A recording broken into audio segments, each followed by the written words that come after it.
پانچ لائن کے معزز دوستو، السلام علیکم۔ امریکی CIA کی رپورٹ میں سعودی ولی عہد محمد بن سلیمان کو جمال خشوگی کا قاتل قرار دے دیا گیا ہے، جبکہ ٹرمپ اور سعودی ولی عہد کے تعلقات میں بھی بڑی دراڑ آ گئی۔ ٹرمپ نے سعودی ولی عہد کے حوالے سے بیہودہ زبان استعمال کرنا شروع کر دی۔ آنے والے دنوں میں کیا امریکہ اور سعودی عرب کے تعلقات مزید خراب ہو سکتے ہیں؟ کیا اسرائیل عرب امن معاہدہ ٹوٹنے جا رہا ہے؟ اس کی تفصیل کے علاوہ آج ہم آپ کو بتائیں گے کہ کیسے اسرائیل ایک خفیہ فورس تیار کر کے ایران، ترکی اور پاکستان پر حملے کی تیاریاں کر رہا ہے۔ تاہم نئے شامل ہونے والے دوستوں سے التماس ہے کہ پانچ لائن کو سبسکرائب کر کے بیل نوٹیفیکیشن بھی آن کر لیں تاکہ آپ تک خطے کی اہم اور تازہ صورتحال بر وقت پہنچ سکے۔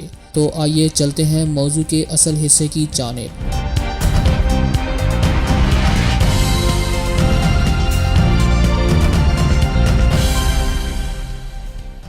دوستو، ایک عرصے سے یہ خبریں منظر عام پر آ رہی تھیں کہ سعودی عرب کے ولی عہد محمد بن سلیمان کے امریکی صدر ٹرمپ کے ساتھ انتہائی خوشگوار تعلقات استوار ہو چکے ہیں۔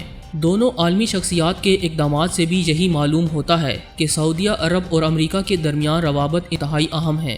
تاہم گزشتہ روز کی ایک خبر کے مطابق امریکی CIA کی رپورٹ میں جمال خشوگی کے قتل کے حوالے سے اہم انکشاف کیا گیا۔ امریکی خفیہ ادارے نے رپورٹ میں کہا کہ قاتلوں میں محمد بن سلیمان کا نام بھی شامل کیا جانا چاہیے، کیونکہ تحقیقات کے دوران کئی ایسے ثبوت ملے ہیں جن سے واضح ہوتا ہے کہ سعودی ولی عہد کے حکم پر ہی سعودی عرب کے معروف صحافی جمال خشوگی کو قتل کیا گیا۔ اس انکشاف کے بعد عالمی سیاست میں ہلچل پیدا ہو چکی ہے اور یہ اندازے لگائے جا رہے ہیں کہ کیا واقعی سعودی ولی عہد نے جمال خشوگی کو قتل کروایا۔ اس حوالے سے حتمی فیصلہ تو نہیں کیا جا سکا، تاہم گزشتہ روز عالمی ادارے اقوام متحدہ نے بھی جمال خشوگی قتل کیس پر شدید رد عمل ظاہر کیا۔ اقوام متحدہ میں انسانی حقوق کے ادارے ہیومن رائٹس کونسل یعنی HRC میں دنیا کے تقریباً 30 ملکوں نے انسانی حقوق کی پامالیوں کے لیے سعودی عرب پر سخت تنقید کی اور سعودی عرب پر انسانی حقوق کی علم بردار خواتین کارکنان کو جیل میں رکھنے کا الزام عائد کیا۔ ان ممالک نے صحافی جمال خشوگی کے قتل کے قصورواروں کو انصاف کے کٹہرے تک لانے میں ناکامی پر بھی سعودی عرب کو تنقید کا نشانہ بنایا۔ دوستو، ہیومن رائٹس کونسل میں شامل 29 ممالک نے ایک بل پر دستخط بھی کیے۔ ان میں سے بیشتر کا تعلق مغربی ممالک سے ہے۔ بل میں کہا گیا ہے کہ ہمیں تشدد، حراست میں اذیتیں دینے،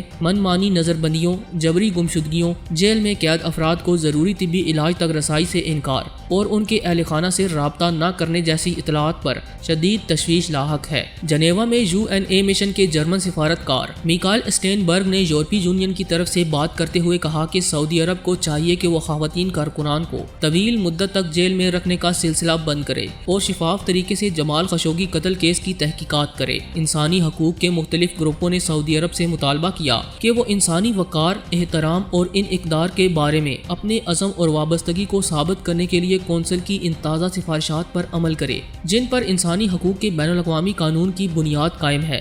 حقوق انسانی کی تنظیم international service for human rights کا کہنا ہے کہ یہ ثابت کرنے کے لیے کہ سعودی حکومت میں انسانی حقوق کو بہتر کرنے کا سیاسی عزم پایا جاتا ہے، سعودی عرب کو حقوق انسانی کی سرگرم کارکنوں اور انسانی حقوق کے معاوضوں کی فوری اور غیر مشروط رہائی کے سخت امتحان سے گزرنا ہوگا۔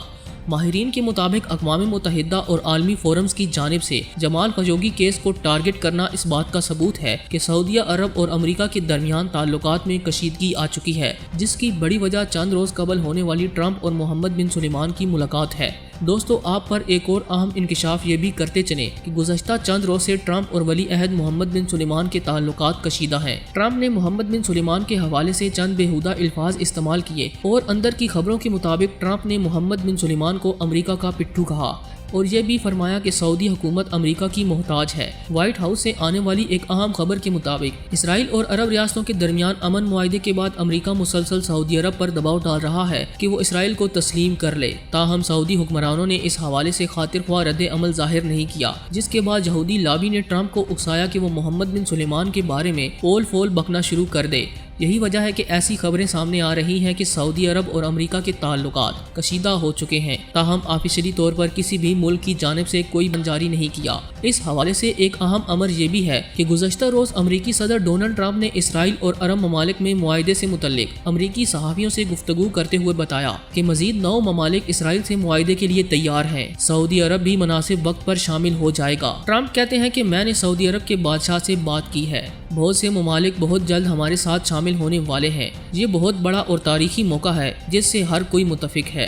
ٹرمپ کے اس بیان پر عالمی میڈیا حیران ہے، جبکہ اندازے لگائے جا رہے ہیں کہ کون کون سے ممالک اسرائیل سے روابط بڑھانے جا رہے ہیں۔ اسرائیل اور متحدہ عرب امارات کے درمیان معاہدے کے بعد ابوظہبی اور تل ابیب کے درمیان پروازوں کا آغاز بھی ہو چکا ہے۔ اب اسرائیلی طیارے سعودی عرب، کویت اور بحرین کی فضائی حدود سے گزر کر امارات پہنچیں گے۔ متحدہ عرب امارات نے گزشتہ دنوں ایک فرمان کے ذریعے اسرائیل کے اقتصادی بائیکاٹ کی قرارداد کو ختم کر کے اقتصادی تعلقات کے آغاز کی راہ بھی ہموار کر دی تھی۔ ناظرین، ماہرین کہتے ہیں کہ اب تاریخ کے سوالات میں یہ بھی پوچھا جائے گا کہ اسرائیل کو تسلیم کرنے والے ممالک میں بحرین کا کتنا نمبر ہے، تو جواب ملے گا بحرین اسرائیل کو تسلیم کرنے والا چوتھا عرب ملک ہے۔ مصر، اردن اور عرب امارات کے بعد بحرین نے اسرائیل سے سفارتی تعلقات قائم کر لیے ہیں۔ اب دیکھنا یہ ہے کہ 5ویں نمبر کے لیے مسقط یا عمان کب جرأت مندانہ مظاہرہ کرتے ہیں۔ اگر یہ سلسلہ نہ رکا تو عرب لیگ کی کیا حیثیت رہ جائے گی۔ سماجی روابط کے ایک ذریعے کے مطابق اسرائیلی وزیر اعظم اصلاح عمل پر یقین رکھتے ہیں، جسے 1920 کی دہائی میں آئرن وال کا نام دیا گیا تھا۔ اس کے تحت اسرائیل کو اس قدر مضبوط بنانا تھا کہ عربوں کے پاس کوئی اور چارہ نہ ہو سوائے اس کے کہ وہ اسرائیل کو تسلیم کر کے تعلقات قائم کریں۔ تاریخ چیخ چیخ کر بتا رہی ہے کہ سعودی عرب ہی وہ ملک تھا جس نے عرب امن معاہدہ تحریر کیا تھا اور فلسطین کی آزادی کا مطالبہ بھی کیا تھا، اور یہ سب بھی سعودی عرب کی اجازت کے بغیر نہیں ہو سکتا۔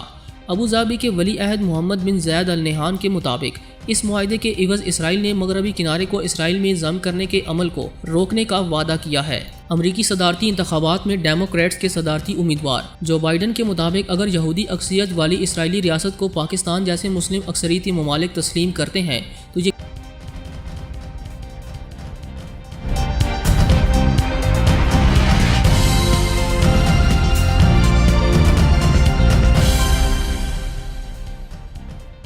قیام امن کے لیے بہتر ہوگا، لیکن اس صورت میں اسرائیل کو بھی دو مملکت کے سیاسی حل یعنی اسرائیل کے ساتھ ساتھ ایک آزاد فلسطینی مملکت کے قیام پر بھی عمل کرنا ہوگا۔ وزیر اعظم عمران خان صاحب نے اپنی حکومتی پالیسی کی وضاحت کرتے ہوئے متعدد بار کہا کہ پاکستان اسرائیل کو تب تک تسلیم نہیں کر سکتا جب تک کہ فلسطینیوں کے مسئلے کو منصفانہ طریقے سے حل نہیں کیا جاتا۔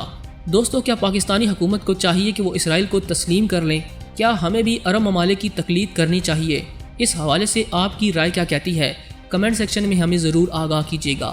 پوری امید ہے کہ آج کی یہ ویڈیو آپ کو بے حد پسند آئی ہوگی۔ ویڈیو پسند آنے کی صورت میں اسے لائک کرتے ہوئے دیگر دوستوں سے شیئر کریں اور ہمارے چینل کو سبسکرائب کرنا ہرگز نہ بھولیں۔